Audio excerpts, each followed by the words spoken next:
Jésus appelle à la foi, mais se heurte souvent à l'incrédulité. Luc 4,16 rapporte en détail la première prédication de Jésus dans sa petite patrie, Nazareth. Et il met en évidence l'incrédulité. Un jour de sabbat, Jésus, selon son habitude, se rend à la synagogue, usant du droit qu'il a en tant qu'Israélite adulte. Il lit un passage du prophète Isaïe. « L'Esprit de Dieu est sur moi, parce qu'il m'a consacré par l'onction. Il m'a envoyé porter la bonne nouvelle aux pauvres, annoncer aux captifs la délivrance, aux aveugles le retour à la vue, libérer les opprimés, proclamer une année de grâce du Seigneur. » Or, par ce texte, Jésus définit les grandes lignes de sa mission. Il est porteur de l'Esprit de Dieu et donc le Messie. Il vient à ceux qui, d'une manière ou d'une autre, sont des pauvres pour leur annoncer non pas le jugement, mais l'année du salut. Sa parole accomplit l'Écriture. On doit l'écouter, croire en lui, s'en remettre à lui, afin qu'il puisse réaliser ce qu'il dit. Mais ses compatriotes ne croient pas en lui. Ils ne voient en lui que l'un d'entre eux, le fils de Joseph. Ils n'ont pas conscience que c'est pour eux l'aujourd'hui de Dieu. Au contraire, ils méconnaissent leur heure. Ils rejettent Jésus et, avec lui, le salut que Dieu leur offre. Ils se ferment à ce salut et se condamnent eux-mêmes. Jésus les renvoie à leur propre histoire, au cours de laquelle leurs pères se sont comportés comme aujourd'hui. Ils cherchent alors à le faire périr.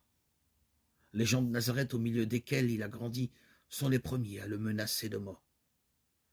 Le résultat de cette rencontre, c'est la rupture de Jésus avec sa patrie. Vivre en chrétien, c'est rencontrer Jésus. Cette rencontre peut prendre des formes multiples. Dans chaque cas et sur chaque route, elle vise à entraîner la décision. Jésus invite à le suivre. Chacun doit donner sa réponse singulière et personnelle.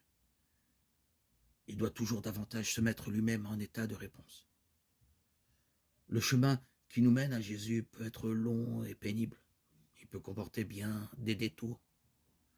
Si nous faisons ce qu'il dit avec sa parole pour ceinture, Luc 12, 35, nous n'en avons jamais fini avec lui. Il ne manquera pas, tout au long de notre existence, de nous laisser entrevoir qui il peut et qui il veut être pour donner un sens à notre vie et à notre mort. Parfois, au long de notre marche, nous présentons ce que veut dire être sauvé.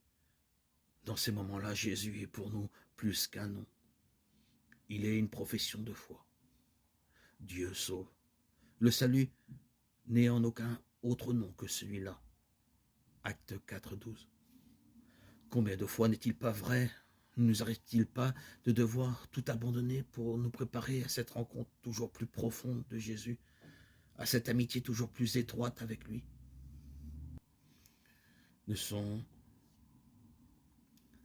pas nombreuses, ces terres de servitude, que nous devons quitter quand Jésus nous appelle à rompre avec tout ce qui nous empêche d'aller avec lui vers le Père? Croyez en la bonne nouvelle signifie alors croyez en Dieu et croyez en moi. Jean 14, 1. Jésus n'a pas comme programme la réforme du monde ni la révolution.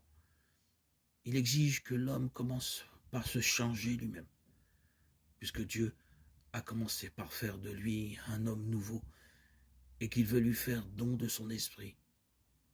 C'est de cet esprit et donc de Dieu que l'homme doit vivre. C'est ainsi qu'il pourra devenir vraiment homme et que, persévérant dans cette voie, il changera le monde et ses structures afin que le royaume de Dieu arrive à sa plénitude et que le règne de Dieu s'établisse.